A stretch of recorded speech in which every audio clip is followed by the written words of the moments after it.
বিস্ফোরণে কেঁপে উঠল দুর্গাপুরের আরতি গ্রাম। পরিত্যক্ত বাড়ির মধ্যে মজুদ ছিল বোমা, আর পা ফেটেই বিপত্তির দাবি স্থানীয়দের। দুর্গাপুর ফরিদপুর ব্লকের লাউদোহা থানার অন্তর্গত আরতি গ্রামের উত্তরপাড়ায় বিস্ফোরণের ঘটনা ঘটে। এটি পরিত্যক্ত বাড়িতে বিস্ফোরণ ঘটে। বিস্ফোরণের জেরে ভেঙে পড়ে ওই পরিত্যক্ত বাড়ি একটি অংশ। এই ঘটনায় পাশের বাড়ির এক শিশু জখম হন। আতঙ্কিত এলাকার মানুষ।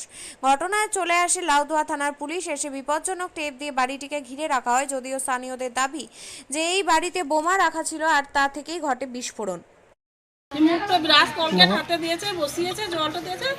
আর আমার বড় মেয়েটাকে বলেছে যে আমার টিউশন আছে, তোমার চাটা রেডি কর, আর আমি কালকে টিউশনে যাব। তখন তা করতে আমার বড় মেয়েটা এখানে ওখান থেকে কলকাতা থেকে আসছিল, আর দৌড়াম করে ওই শব্দ আমার মেয়েটা এই অন্ধকার হয়ে গেল, পুরো অন্ধকার হয়ে গেল। আমি খুঁজেই পাচ্ছিলাম না একে, পুরো অন্ধকার হয়ে গেছিল। পুরো অন্ধকার হয়ে গেছে। কি মনে হচ্ছে, কি ব্লাস্টিং হয়েছে? কিছু বুঝতে পারছি না। আমরা কাউকে কোনোদিন দেখতে পাইনি, ওই বাড়ি থেকে থাকেও না। আমাদের কোনোদিনও কিছু হয়নি না। তো বাড়িটা কি ভেঙে পড়েছে? হ্যাঁ ভেঙে গেছে। ভেঙে গেছে তো বিকট শব্দ হয়েছে। বলতে পারছি না, ভেঙে পড়েছে না কি হয়েছে বলতে পারছি না। সব জোরে শব্দ। আপনারা ভয়ে রয়েছেন? হ্যাঁ ভয় লাগছে যে ভয় আছে নাকি কি হবে, ভয় আছে আমরা। আমাদের মেয়েটা যা করে আবার হতে পারে নাকি কোনো মানে গ্যারান্টি নেই যে হ্যাঁ অনেকটাই লেগে গেছে। ফুটে গেছে, এগুলো কেটে গেছে। আমার পানীয় জলের সমস্যা আছে, আর এমনি খাবার জলের জন্য ট্যাঙ্কি আছে, সামান্য সাবমার্শাল করে ট্যাঙ্কি করে দিয়েছে।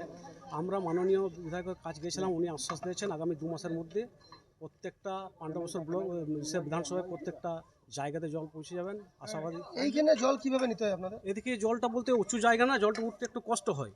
তার মধ্যে আমরা সব কল রয়েছে, কলের ট্যাপ? হ্যাঁ কলের ট্যাপ আছে, কলের মুখটা আছে। এটা হয়তো ট্যাপটা লাগিয়ে দিলে জলটা উঠতো না, ওই জন্য ট্যাপটা খুলে পরে রেখে দেওয়া হয়েছে। এটা আপনার জলটা এমনিভাবে নিচে দিকে পাইপ দিয়ে? হ্যাঁ এরকম লাইন দিয়ে জল নিতে হয়? হ্যাঁ লাইন দিয়ে জল নিতে হয়, নাহলে তো বিশৃঙ্খলা হওয়ার সম্ভাবনা। সব দিন পানি পাই না, পানি কষ্ট দিন জল পাই। প্রত্যেকটা অঞ্চলেরই এটা সমস্যা। কিছু বুঝতে পারছি না, একটা আওয়াজ হয়েছিল, এইভাবে জায়গাটা আমরা ঘিরে রেখেছি। আমাদের বিডিডিএস টিমকে অলরেডি ইনফর্ম করা হয়েছে, তারা স্পটে আসবে, তারা দেখার পরে বোঝা যাবে কি অ্যাকচুয়াল ঘটনা ঘটেছে। কিন্তু স্থানীয়রা যেটা বলছে সেখানে বিস্ফোরণ বোমা মজুদ ছিল এই পরিত্যক্ত বাড়িতে। হতে পারে, আমরা কোনোটাই সম্ভাবনা উড়িয়ে দিচ্ছি না।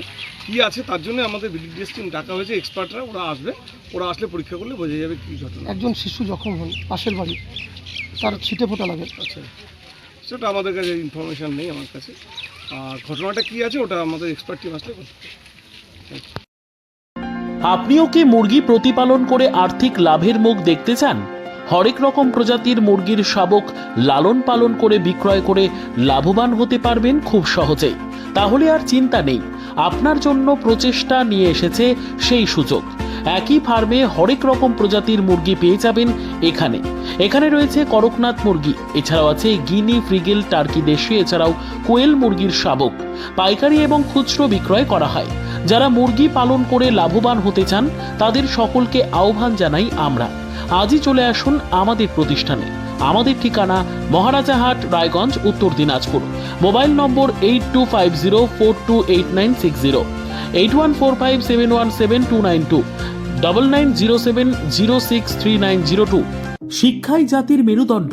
ছোট ছোট শিশুদের প্রাথমিক শিক্ষা পরিপূর্ণ না হলে আগামীতে সেই শিশুরা সঠিক পথে চলতে গিয়ে হোঁচট খায়। শিশুদের এই শিক্ষার প্রয়োজনীয়তাকে সামনে রেখেই গত 1 বছর ধরে পরিষেবা দিয়ে চলেছে জিনিয়াস এডুকেয়ার একাডেমি। শিশুদের অত্যাধুনিক শিক্ষায় শিক্ষিত করে তোলার একমাত্র বিশ্বস্ত প্রতিষ্ঠান এই একাডেমি। এখানে অভিজ্ঞ শিক্ষক শিক্ষিকা দ্বারা যত্ন সহকারে মাতৃভাষা বাংলা মাধ্যমে পড়ুয়াদের শিক্ষা দেওয়া হয়। একেবারে খেলার ছলে বিনোদনমূলকভাবে বাচ্চাদের এখানে পাঠ দেওয়া হয়। পড়াশোনার পাশাপাশি বাচ্চাদের বিনোদনের ব্যবস্থাও রয়েছে এখানে। তাই আপনার বাচ্চাকে ছোট থেকে অভিনব শিক্ষায় শিক্ষিত করে মানুষের মতো মানুষ করে তুলতে হলে এই শিক্ষা প্রতিষ্ঠানের উপরে ভরসা করতেই হবে। আমাদের ঠিকানা জিনিয়াস এডুকেয়ার একাডেমি, স্থান ঘুঘুডাঙ্গা মোড়, পোস্ট ভূপালপুর, রায়গঞ্জ, উত্তর দিনাজপুর। মোবাইল নম্বর 9563630109 অথবা 7029042308।